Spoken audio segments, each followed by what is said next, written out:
Hi friends, welcome to my channel. ഇന്നൊരു variety വീഡിയോയുമായിട്ടാണ് ഞാൻ വന്നിരിക്കുന്നത്. ഇത് നമ്മുടെ കൊച്ചിക്കോയ.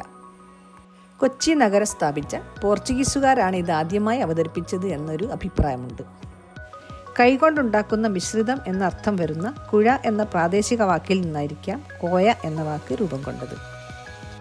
കോഴിക്കോട് ജില്ലയിലെ താമരശ്ശേരിക്ക് ചുറ്റുമുള്ള ചില പ്രദേശങ്ങളിലെ ഒരു പരമ്പരാഗത വിഭവമാണിത്. ഇതിന് ആദ്യമായി നമുക്ക് വേണ്ടത് നന്നായി പഴുത്ത പൂവൻ പഴമാണ്. തൊലിക്കുന്നതിന് മുമ്പായി കയ്യിൽ വെച്ചൊന്ന് ഉടയ്ക്കുന്നത് നന്നായിരിക്കും. ഇന്ന് 4 പേർക്ക് കഴിക്കാനുള്ളതാണ് ഉണ്ടാക്കുന്നത്. ഇതിനു വേണ്ടി 500 ഗ്രാം പഴമാണ് എടുത്തിരിക്കുന്നത്.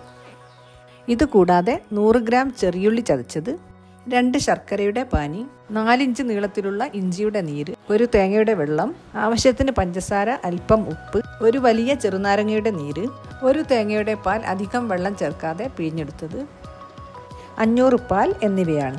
ഇവയെല്ലാം റെഡിയാക്കി വെച്ച ശേഷം തൊലിച്ച് വെച്ചിരിക്കുന്ന പഴം ചുവട് കട്ടിയുള്ളൊരു പാത്രത്തിലേക്കിട്ട് അല്പം പഞ്ചസാരയും ചെറിയുള്ളിയും ചേർത്ത് നന്നായി അടിച്ചെടുക്കുക. ഞാലിപ്പൂവനും ഇതിനായി ഉപയോഗിക്കാവുന്നതാണ്. ഇനി എടുത്തു വെച്ചിരിക്കുന്ന പാൽ, തേങ്ങാപ്പാൽ, ശർക്കരപ്പാനി, ഇഞ്ചി നീര്, തേങ്ങാവെള്ളം, അല്പം ഉപ്പ് എന്നിവ 1 by 1 ആയി ചേർത്ത് അവസാനം ചെറുനാരങ്ങ നീര് ആവശ്യത്തിന് ചേർത്ത് ഇളക്കി യോജിപ്പിക്കാം. തേങ്ങാവെള്ളം ഓപ്ഷണലാണ്. കറിക്ക് തിക്നെസ് കൂടുതലാണെങ്കിൽ പാല് ചേർത്തും കുറവാണെങ്കിൽ പഴം ചേർത്തും അഡ്ജസ്റ്റ് ചെയ്യാവുന്നതാണ്. ഇനി ഒരു കുഴിഞ്ഞ പാത്രത്തിൽ അവിലെടുത്ത് അതിലേക്ക് ആവശ്യത്തിലധികം കറി ഒഴിച്ച് നല്ല തട്ടാം. വളരെ ടേസ്റ്റി ആയിട്ടുള്ള ഈ ഹെൽത്തി വിഭവം എല്ലാവരും ഒന്ന് ട്രൈ ചെയ്ത് നോക്കണേ.